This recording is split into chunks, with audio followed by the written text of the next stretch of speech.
Disclaimer: this video is a work of fiction created for entertainment purposes only. It does not depict real events or real individuals. Viewer discretion is advised, as the story contains themes of fear, suspense, and the supernatural. All characters, places, and incidents are imaginary, and any resemblance to actual persons or places is purely coincidental. Please enjoy responsibly, especially if you're watching late at night. It began with a whisper, a low, sickly wind that threaded its way through the narrow alleys of the city. The streetlights flickered, casting pale, nervous glows on the cracked sidewalks below.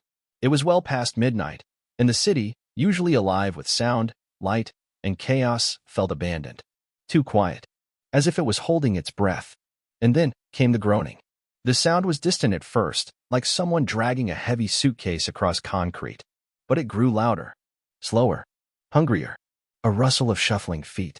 A wet, broken cough that echoed between buildings. Somewhere in the shadows, something was moving, stumbling, limping, but with purpose. That's when people started locking their windows, turning off their porch lights, whispering about what they'd seen from their apartments. Figures in the dark, faces twisted, eyes empty, as if their souls had already fled. Just hours earlier, the city had been fine. A little chaotic, sure.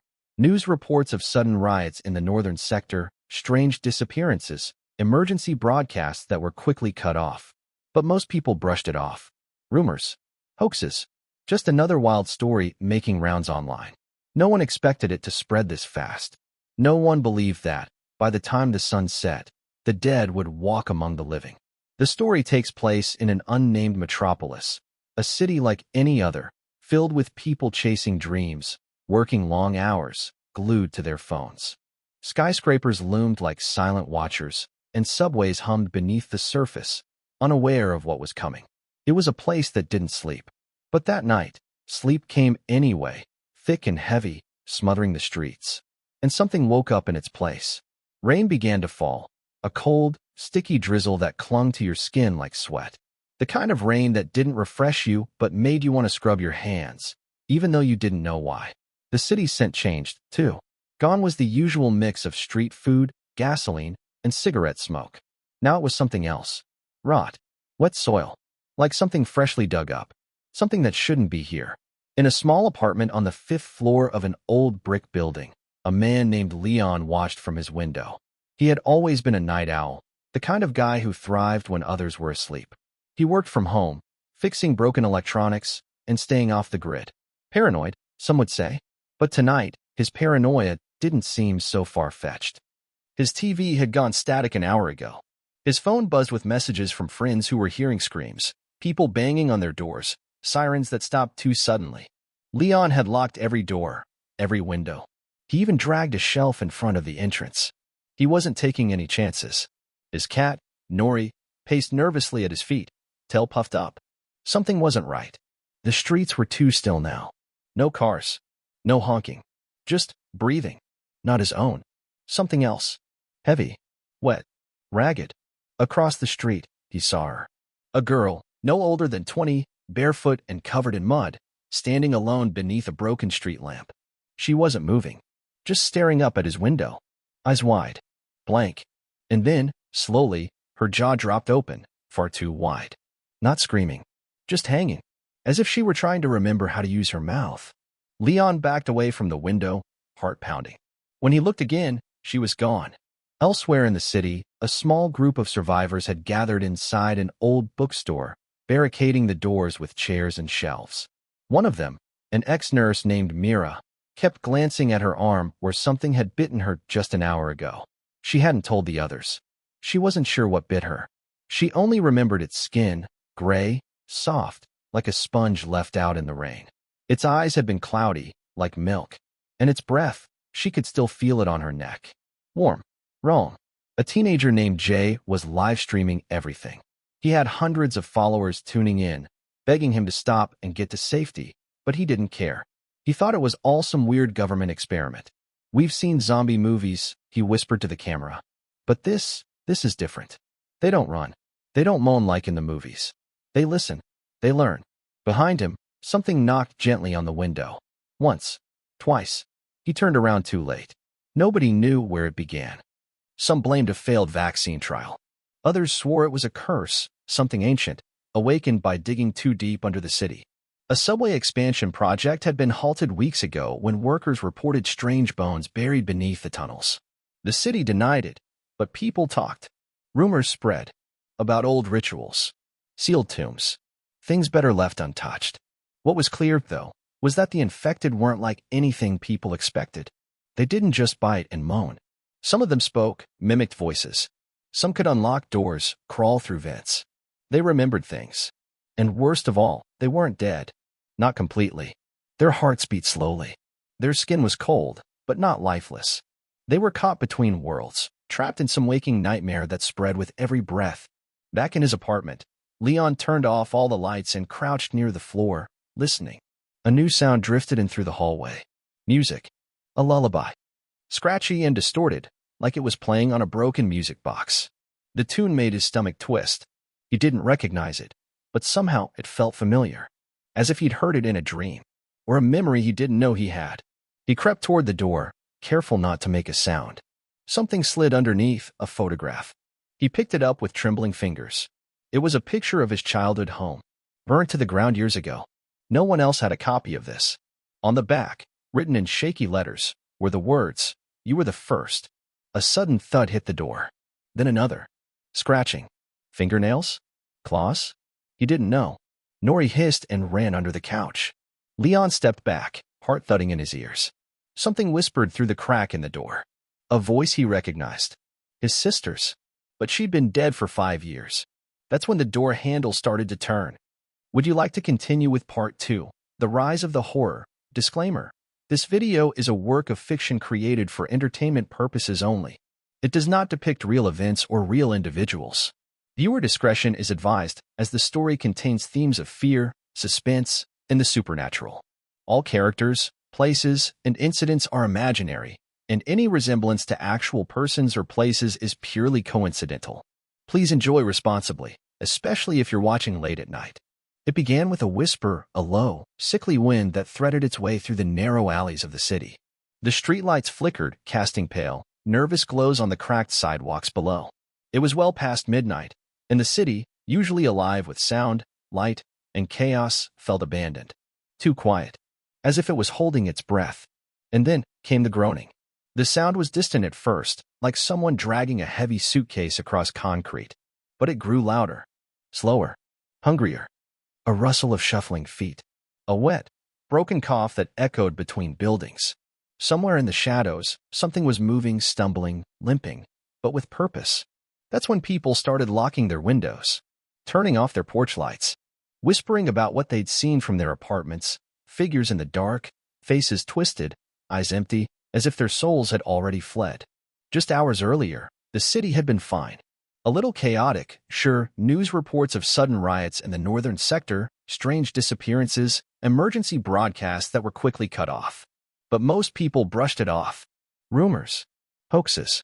Just another wild story making rounds online. No one expected it to spread this fast. No one believed that, by the time the sun set, the dead would walk among the living. The story takes place in an unnamed metropolis, a city like any other, filled with people chasing dreams, working long hours, glued to their phones. Skyscrapers loomed like silent watchers, and subways hummed beneath the surface, unaware of what was coming. It was a place that didn't sleep. But that night, sleep came anyway, thick and heavy, smothering the streets. And something woke up in its place. Rain began to fall, a cold, sticky drizzle that clung to your skin like sweat. The kind of rain that didn't refresh you, but made you want to scrub your hands, even though you didn't know why. The city scent changed, too. Gone was the usual mix of street food, gasoline, and cigarette smoke. Now it was something else. Rot. Wet soil. Like something freshly dug up. Something that shouldn't be here. In a small apartment on the 5th floor of an old brick building, a man named Leon watched from his window. He had always been a night owl, the kind of guy who thrived when others were asleep. He worked from home, fixing broken electronics and staying off the grid. Paranoid, some would say. But tonight, his paranoia didn't seem so far-fetched. His TV had gone static an hour ago. His phone buzzed with messages from friends who were hearing screams, people banging on their doors, sirens that stopped too suddenly. Leon had locked every door, every window. He even dragged a shelf in front of the entrance. He wasn't taking any chances. His cat, Nori, paced nervously at his feet, tail puffed up. Something wasn't right. The streets were too still now. No cars. No honking. Just breathing. Not his own. Something else. Heavy. Wet. Ragged. Across the street, he saw her. A girl, no older than 20, barefoot and covered in mud, standing alone beneath a broken street lamp. She wasn't moving. Just staring up at his window. Eyes wide. Blank. And then, slowly, her jaw dropped open, far too wide. Not screaming. Just hanging. As if she were trying to remember how to use her mouth. Leon backed away from the window, heart pounding. When he looked again, she was gone. Elsewhere in the city, a small group of survivors had gathered inside an old bookstore, barricading the doors with chairs and shelves. One of them, an ex-nurse named Mira, kept glancing at her arm where something had bitten her just an hour ago. She hadn't told the others. She wasn't sure what bit her. She only remembered its skin, gray, soft, like a sponge left out in the rain. Its eyes had been cloudy, like milk. And its breath, she could still feel it on her neck. Warm. Wrong. A teenager named Jay was live-streaming everything. He had hundreds of followers tuning in, begging him to stop and get to safety, but he didn't care. He thought it was all some weird government experiment. We've seen zombie movies, he whispered to the camera. But this is different. They don't run. They don't moan like in the movies. They listen. They learn. Behind him, something knocked gently on the window. Once. Twice. He turned around too late. Nobody knew where it began. Some blamed a failed vaccine trial. Others swore it was a curse, something ancient, awakened by digging too deep under the city. A subway expansion project had been halted weeks ago when workers reported strange bones buried beneath the tunnels. The city denied it, but people talked. Rumors spread about old rituals, sealed tombs, things better left untouched. What was clear, though, was that the infected weren't like anything people expected. They didn't just bite and moan. Some of them spoke, mimicked voices. Some could unlock doors, crawl through vents. They remembered things. And worst of all, they weren't dead. Not completely. Their hearts beat slowly. Their skin was cold, but not lifeless. They were caught between worlds, trapped in some waking nightmare that spread with every breath. Back in his apartment, Leon turned off all the lights and crouched near the floor, listening. A new sound drifted in through the hallway. Music. A lullaby. Scratchy and distorted, like it was playing on a broken music box. The tune made his stomach twist. He didn't recognize it, but somehow it felt familiar, as if he'd heard it in a dream, or a memory he didn't know he had. He crept toward the door, careful not to make a sound. Something slid underneath, a photograph. He picked it up with trembling fingers. It was a picture of his childhood home, burnt to the ground years ago. No one else had a copy of this. On the back, written in shaky letters, were the words, "You were the first." A sudden thud hit the door. Then another. Scratching. Fingernails? Claws? He didn't know. Nori hissed and ran under the couch. Leon stepped back, heart thudding in his ears. Something whispered through the crack in the door. A voice he recognized. His sister's. But she'd been dead for 5 years. That's when the door handle started to turn. Would you like to continue with part 2, The Rise of the Horror? Leon stared at the gap under the door, barely breathing. The hallway light flickered again, once, twice, then died, plunging everything into darkness. But the shape outside was still there. He couldn't see it, but he could feel it. A presence pressing against the door with quiet intensity, like it was leaning in, listening, waiting for the moment he made a sound. A single creak, a breath too loud, and it would know. The crowbar in his hand pulsed faintly with that eerie warmth, as if it had a heartbeat of its own. He didn't understand it, but he couldn't drop it either. Somehow, it grounded him. He took a careful step back, mind racing. Something was changing, not just outside, but inside his apartment, inside him. The line between memory and hallucination had begun to blur. Things he had forgotten, or maybe never known, were bleeding into the present. Familiar smells. Words and languages he didn't speak. Faces half remembered from dreams. Then came the knock. Gentle. 3 slow taps on the door. Not like before. No jiggling. No clawing. No desperation. This was different. Calm. Calculated.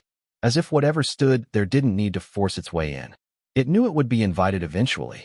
Behind him, the TV sparked to life again with a sharp pop. The screen didn't show static this time. It showed a bedroom, his old one, from the house that burned down. It was identical, down to the cracked mirror, the peeling wallpaper, the stuffed bear with one eye. And sitting on the bed was a boy, curled up, arms around his knees, staring directly at the camera. His eyes were empty, his skin pale, but Leon recognized him immediately. It was himself, maybe 8 years old. The boy looked up and spoke one word. "Run." The screen went black. Leon's blood turned to ice. He turned back toward the door, but it was already open. Just a sliver. The chain lock was still in place, but the door had been pushed open as far as it could go. From the darkness outside, something whispered his name. Not his sister this time. This voice was deeper, older, a voice like wind through a crypt. His legs moved before he realized it, backing away, heart hammering so hard it hurt. Nori hissed again and darted into the kitchen, knocking over a chair. He slammed the door shut and relocked it, hands shaking. But it wouldn't hold. He could feel it. The thing outside wasn't trying to break in because it didn't need to. It was already inside in some way, threading its way through cracks in his memory, pulling at the seams of reality. Miles away, in the crumbling bookstore, Myra's fever had worsened. The mark on her arm had grown, dark veins branching like roots beneath her skin. She hadn't spoken in hours, just mumbled nonsense in her sleep. But now she sat bolt upright, eyes wide, unblinking. Her voice came low and strange, as if it belonged to someone else. "They opened it," she said. "They called it back. The gate isn't closed." Renzo and Thomas froze, staring at her in horror. "What gate? Who's they?" Renzo asked, but she didn't answer. She began drawing in the dust with her fingers, carving symbols none of them understood. The lines glowed faintly, pulsing with a sickly green light. Jay pointed his phone at her, still recording. "Guys, this isn't just infection. She's channeling something. This is old. Like ancient." Suddenly, a loud crack echoed from the rear of the shop. A bookshelf had collapsed, or been pushed. Renzo grabbed a flashlight and crept toward the sound, but the beam flickered and died. Then came the breathing. Not Myra's. Not theirs. A slow, hungry rasp, like lungs that hadn't worked in decades. Something scuttled just beyond the circle of light. Too fast to follow. Too many legs. Renzo turned to run, but something lashed out from the shadows, something wet and ropey. It wrapped around his ankle and pulled. He screamed and fell, disappearing into the dark. Thomas dove after him, but only found Renzo's phone, cracked and still recording, the screen smeared with something dark. Back in the apartment, Leon heard a new sound. A rhythmic thump, thump, thump from the floor above. It wasn't footsteps. It sounded like something being dropped over and over again. Heavy. Wet. He glanced up, dread curdling in his stomach. A red stain was slowly spreading across the ceiling, dripping down in slow, syrupy droplets. It splashed onto the floor beside him, steaming faintly. His phone buzzed. No number. Just a message. It's not just the dead. It's what's writing them. Leon dropped the phone. He didn't know who sent it. He didn't want to know. A sharp knock came from the bathroom door this time, from inside. He hadn't been in there since the mirror wrote that word. Remember. He moved slowly, each step deliberate. The door creaked open an inch, then another. The lights were off. But the air was wrong. Humid. Electric. Like a storm was gathering. Inside the mirror, his reflection didn't move with him. It stayed still, staring. Then it smiled. Not warmly. Not humanly. The smile was wide, too wide. Something shimmered behind the glass, a forest full of ash and fog, with something enormous crouching among the trees. Something with too many limbs and no face. Leon slammed the door shut and backed away, gasping. In the hallway, the apartment lights flickered again, and he saw them, brief flashes of people with gray skin, blank eyes, and mouths full of broken teeth. They stood silently, staring at each door, as if choosing. Then, all at once, they turned to face his. The door behind him creaked again. Not the front. The bedroom door. He hadn't opened it. He hadn't used that room in weeks. His breath caught as he turned toward it. The knob twisted slowly, then stopped. Silence. Then a child's voice came from inside. Soft. Innocent. Almost pleading. "Leon, do you remember what you promised?" His knees buckled.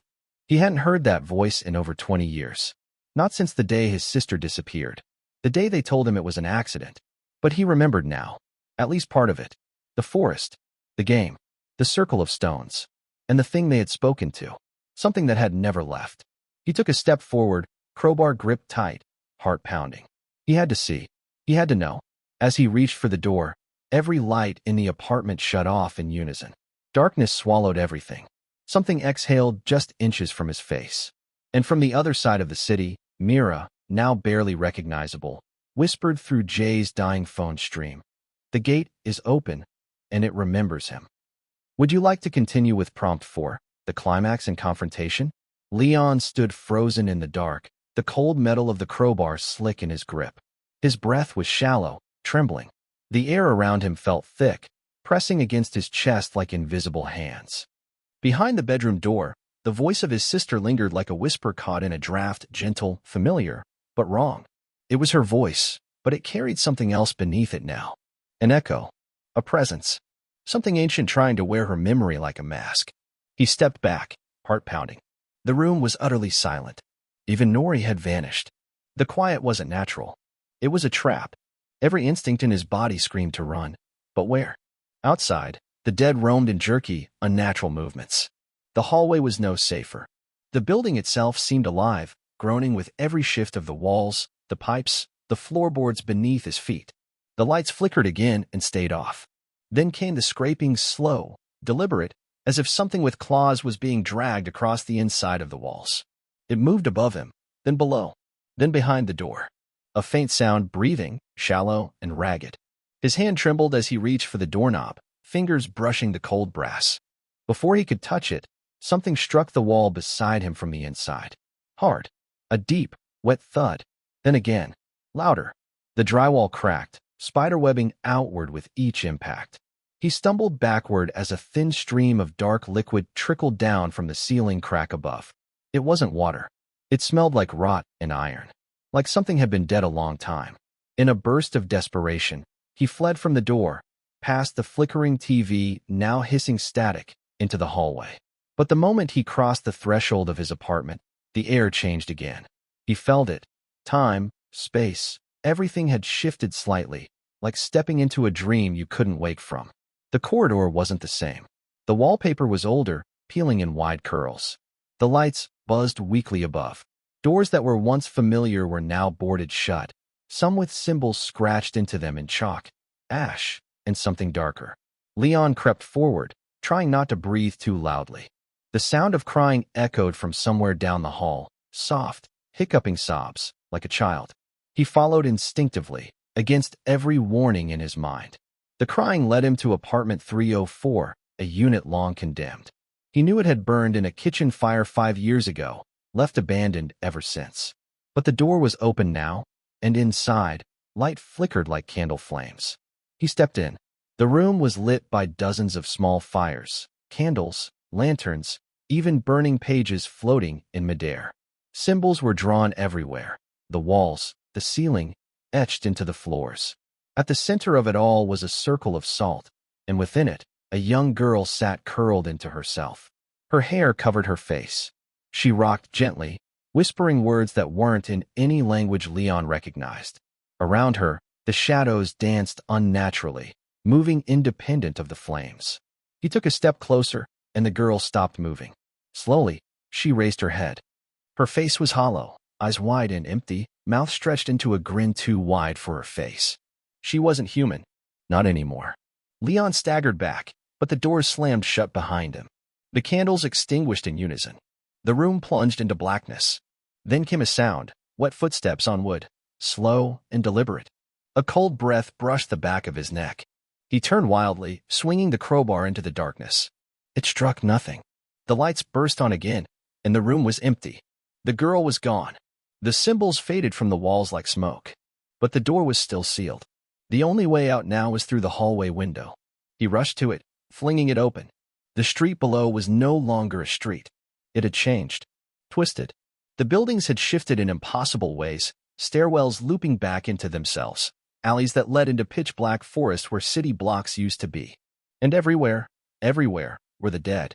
Not just the shambling, broken bodies. These were different now. Twitching. Listening. Staring straight up at him. As if they'd been waiting for him to appear. He backed away, slamming the window shut. There was no way out. The city was closing in, folding in on itself like an origami nightmare. The gate wasn't just open, it was growing. Meanwhile, across town, Jay crouched in the basement of the bookstore, the only light coming from his dying phone screen. Mira was gone. Not just missing, gone. One moment she was next to him, muttering in her fevered haze, and the next, the room had gone pitch black. When the light came back, she had vanished. In her place was a small pool of ink-black liquid, and on the wall, her last words scratched in with jagged fingernails. They see through her now. Jay didn't understand, but something inside him did. He felt like he'd always known this was coming, like the world had always been fraying at the edges, waiting to unravel.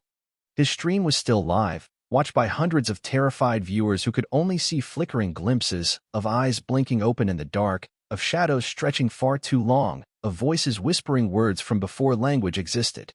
Back in the apartment building, Leon finally forced the door open and staggered into the stairwell. But the stairs were gone. In their place was a vast, spiraling tunnel, descending into the earth like a throat lined with flickering lights. And from deep below came the sound of something breathing. No, singing. He didn't want to go down. Every fiber of his body screamed to run the other way. But above him, the air had gone dead. The building groaned, its windows cracking, leaking the same dark liquid that stained his ceiling. It was collapsing, or being reclaimed. He stepped onto the first stone step of the spiral. Immediately, the temperature dropped. His breath came out in clouds. As he descended, the walls pulsed slightly, like veins. Strange symbols lit up as he passed, reacting to his presence. Far below, something moved, a shape larger than anything he'd ever seen, shrouded in fog, waiting. And all at once, he understood one terrible truth. This wasn't about zombies. It never had been. The dead were just the beginning. They were the messengers. The ones who had opened the gate were calling something through, and it had already begun to wake. A distant scream echoed from below, not human. It vibrated the walls, shaking dust and pebbles loose. Leon's hands clenched tighter around the crowbar, its warmth now unbearable, like holding a burning brand. His vision blurred. He wasn't sure if he was still himself anymore. Memories slipped. His name felt foreign. He reached the last visible step. The tunnel below twisted into total blackness. No light. No sound. Except for one faint, familiar whisper, curling up from the abyss like smoke. Welcome home, Leon. Would you like to continue with Prompt 5, the climax and near revelation? Leon's foot hovered over the final step, the air around him dead still, so silent it rang in his ears. The spiraling tunnel behind him vanished into shadow, and ahead, there was nothing. Just black. Not darkness like the absence of light, but the kind that felt alive, crawling into your skin, trying to find a way inside. He could feel it now. The pull. Something was calling him, deeper. The crowbar in his hand had gone cold. No longer a comfort. Now it felt like dead weight, like an artifact that didn't belong to this world anymore. His fingers clutched it anyway. It was the only thing keeping him grounded. Maybe the only thing keeping him human. Then came the voice again. But this time, it wasn't whispering. It was screaming. The sound exploded from the blackness below, not through his ears, but straight into his mind. A shriek made of thousands of voices, overlapping and wrong, speaking languages no living soul should remember. Leon dropped to his knees, clawing at his temples, gritting his teeth as his eyes welled with tears. The scream didn't stop, it showed him things. Images, places that couldn't exist. A vast city beneath the earth, built from bones and glass. A throne of twitching flesh. Oceans of blood that reflected the stars of a sky that never existed here. And above it all, the shape. The thing. The presence he had felt in the mirror, in the apartment, in the air. The one they had opened the gate for. The one that was coming. Leon stumbled forward without realizing it, past the final step, yet he didn't fall. The ground caught him, but it wasn't stone anymore. It felt soft. Wet. Like he was standing on skin. His flashlight flickered to life on its own. And then he saw them. Dozens of people. All around him. Eyes empty. Skin pale, mouths frozen mid-scream. Some were strangers. Others weren't. His old neighbor from 4B. The delivery guy who vanished last week. The man who used to sleep outside the corner store. All of them trapped in this place, woven into the very walls like flies in a web. Still breathing. Still aware. And in the very center of the room, hanging like a puppet from thick cords of black tendrils, was Mira. Her head lolled to one side, her body limp. But her eyes were open. When Leon took a step closer, her lips moved, barely audible. Not dead, just opened. It used me. All of us. It needed us to see. See what? Leon whispered, his voice hoarse, cracked. Her eyes slowly shifted upward. Leon followed her gaze, and what he saw made his blood freeze. In the ceiling, if you could call it that, hung an enormous sphere of flesh, pulsing slowly, like a heart. Faces moved beneath the surface. Some screaming, some smiling, some his. Not copies, not illusions. Versions of him. In one, he was a child, sobbing. In another, older, skeletal, mouth stitched shut. One version had no eyes. One was covered in ash. One kept mouthing a single word, remember. He staggered back, while rising in his throat. That's when the voice returned, calm now, clear. Inside his head, you were never chosen. You were left behind. Suddenly, the crowbar twisted in his grip, warping like it was melting. It fell from his hand and slithered away into the darkness. All at once, he remembered. The forest, the stones, the pact. He hadn't forgotten what happened to his sister. He had given her up. It had been him, not a monster, not an accident. He had offered her to whatever they found in the woods that day, at least, the version of him that made it back had. The gate hadn't opened by mistake. He'd opened it, all those years ago. A child desperate to survive. And now, everything was crashing back in. The people disappearing across the city. The zombies weren't rising from the dead. They were the living, emptied out, repurposed. Their memories shredded. Their identities blurred. Tools, vessels, all to build this thing, this city beneath the city. And Leon, he wasn't here to stop it. He was here to finish what he started. No, he breathed. No, I didn't know. I didn't remember. That wasn't me. That wasn't me. But the voice only laughed, deep, rumbling, too many throats. You remembered the moment you came back. And you came anyway. You brought the mark. You brought the key. A light flared from beneath his shirt. He pulled the collar down and saw it. A symbol, burned into his chest. The same one Mira had drawn in the dust. The same one on the door to apartment 304. He hadn't been chosen. He had been branded. The floor below him shifted, softening. And then the tendrils reached for him. He turned to run, but there was nowhere to go. The tunnel behind him had collapsed. The blackness in front of him opened like a mouth. He screamed, but there was no one to hear it. Far above, in the city, people continued to vanish. Not dragged. Not taken. They simply forgot themselves. One by one, like drops in a bucket. And deep below, the heart continued to pulse. Waiting. Feeding. You're not a hero, the voice whispered. You're a reminder. Now trapped, helpless, and alone, Leon stood at the center of a horror he had unknowingly created, and perhaps always been a part of. The question now wasn't whether he would survive. It was whether any of him was still left to save. What would you do in this situation? Do you think Leon still has a chance to survive, or is he already lost? Let me know in the comments. Your theories might just appear in the next part of the story. Leon's mind was splintering. The darkness all around him pulsed in rhythm with that grotesque, beating heart above, each throb sending another wave of memory, truth crashing through his skull. There was no denying it now. He had been marked since that night in the woods, since the moment he whispered her name and traded her life to something that should have never heard it. His knees hit the spongy floor, and he choked back a scream as tendrils slithered up from the ground and wrapped around his legs like roots. The flesh beneath him was moving now, tightening, pulling him toward the center where the heart hovered, casting a dim, sickly glow over the chamber. The whispers came faster. 1,000 voices begging, accusing, laughing. He fought the pull with everything he had, clawing at the slick surface beneath him, trying to break free. But the more he resisted, the stronger the tendrils became, wrapping around his arms, his chest, his throat. He could feel them pushing inside his skin, not piercing it, but sinking in like smoke in a cloth. His memories flickered in and out. His name, his sister, his apartment, the world above, all of it dissolving. His identity unspooling like thread. And then a flash. Not light. Not sound. Her voice. Elle, don't forget me. It hit him like a jolt. A breath of clarity. His sister, Jessa. Her voice, as she had been before. Laughing on the swings. Singing to herself while drawing flowers on the walls. And then, the night she vanished into the woods, staring at him with confused, tear-filled eyes, just before he let go of her hand. I didn't want this, he gasped. I didn't know. The heart above responded by opening.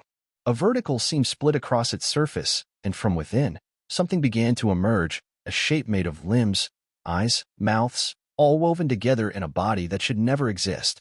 It slithered downward, dragging itself toward Leon, twitching with every breath. Faces in its skin turned to look at him. One of them was his. It was him, but not. This version was empty. A hollowed Leon, a puppet of the gate. Its eyes glowed with a hungry light, its jaw unhinging in a smile too wide to be human. "You gave me the life you couldn't carry," the voice said through its many mouths. "Now I will carry you through." Leon's scream echoed off the chamber walls as the creature lunged forward. But before it could touch him, something inside him snapped, not in fear, but in defiance.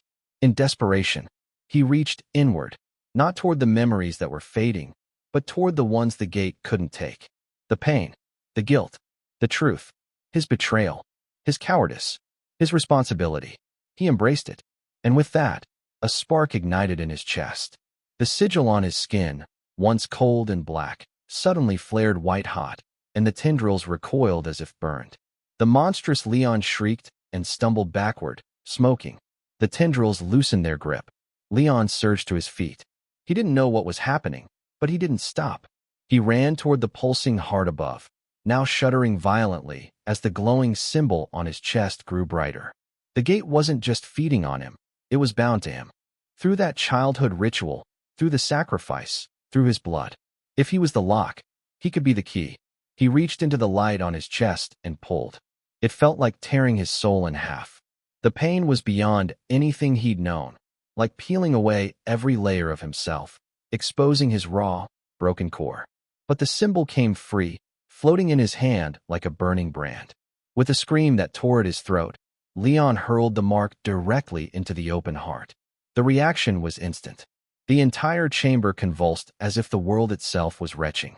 The heart began to rupture, spraying black ichor across the walls. The gate thing shrieked in rage, clawing at its melting skin, the faces twisting into expressions of pure agony. The chamber began collapsing. Chunks of ceiling fell. Tendrils snapped. The people trapped in the walls cried out, some in pain, some in relief, as the structure began to lose cohesion. One by one, the lights in the tunnel behind Leon flickered and exploded. The city above groaned, buildings shaking, streets cracking open. Leon turned to run, but the ground gave way beneath him. He fell, not down but through. For a moment, everything was silent, and then all light. He awoke gasping, lying in the center of his apartment floor, covered in sweat and dust. Morning sun poured through the broken windows. The crowbar was on the floor beside him. The power was out. The walls were cracked. The silence felt unreal. He stood shakily, expecting the shadows to move, for the floor to bleed, for the walls to whisper. But nothing happened. He looked outside. The city was still there. Empty, quiet. Some buildings were damaged. Smoke curled from rooftops. Cars were crashed, abandoned. But it was the real city again. The twisted version was gone. Then he saw them. People. Walking. Some dazed. Some crying. Some calling names into the streets. Survivors. He stepped outside, blinking against the light. Something had changed. Not just in the world, but in him. The mark was gone from his chest.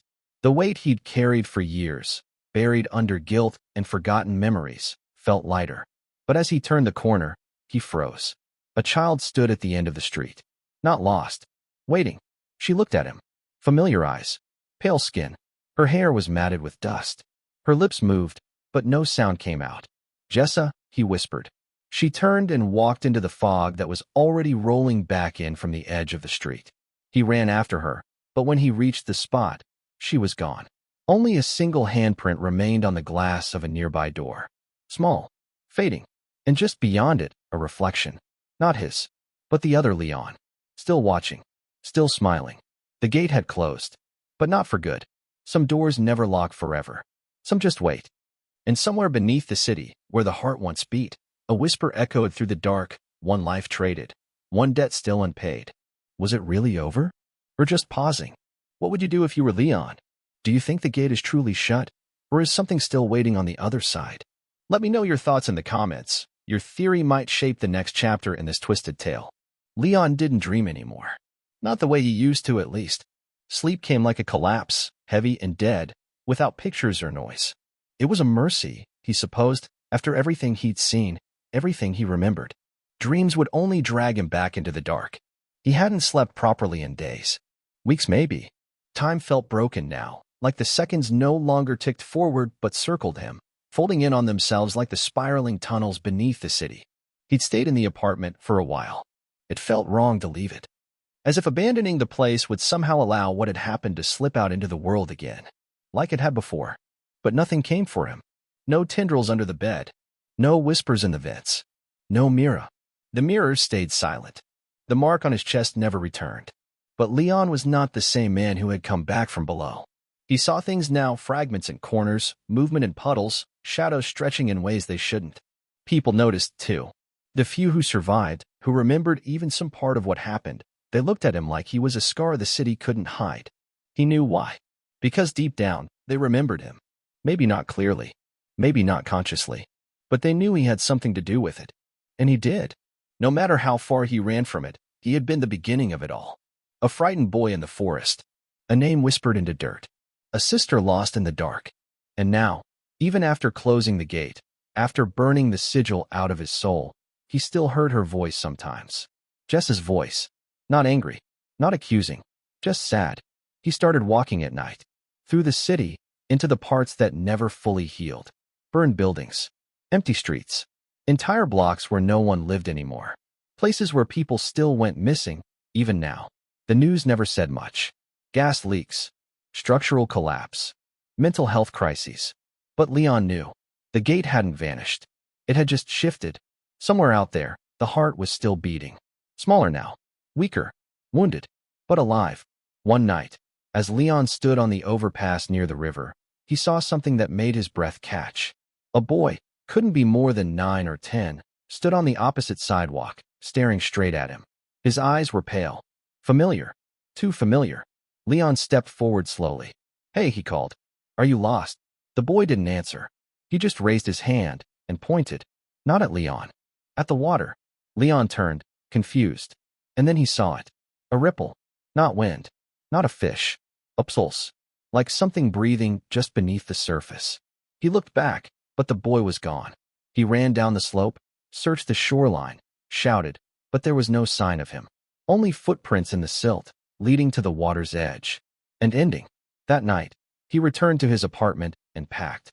He didn't know where he was going, not exactly. But the signs were coming faster now. More people staring. More reflections out of sync. The gate wasn't closed, it had just moved. And maybe it always would. Leon knew he couldn't stop it. Not forever. But maybe he could follow it. Track the signals. Try to warn people before it rooted itself too deep again. A few weeks later, someone posted on a forum, a conspiracy thread buried beneath ghost stories and urban myths. They claimed their brother had vanished after screaming about a door in his basement. The photo they posted? It showed a handprint on a mirror. Small. Fading. Leon messaged them immediately. He didn't wait for a reply before getting on the next train. Somewhere, it was starting again. But this time, he wouldn't run. He wouldn't forget. He wouldn't let anyone else open that door blindly. He knew the price. And this time, he would make sure the gate stayed hungry. Back in the city, in the building where it had all started, the apartment remained empty. Most people avoided the place now. Some claimed they could still hear sounds at night, muffled screams, the dragging of metal, the low beat of something wet and slow.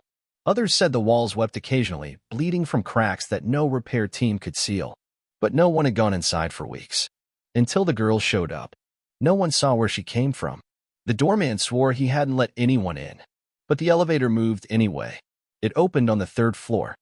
She stepped out barefoot, dragging something behind her, a small stuffed rabbit, dirty and torn. Her dress was white. Her eyes were wrong. She stood in front of apartment 304 and tilted her head. Then she smiled. Inside the room, the mirror cracked without warning. From somewhere deep within the glass, a pulse echoed. Once. Then again. The gate never closed.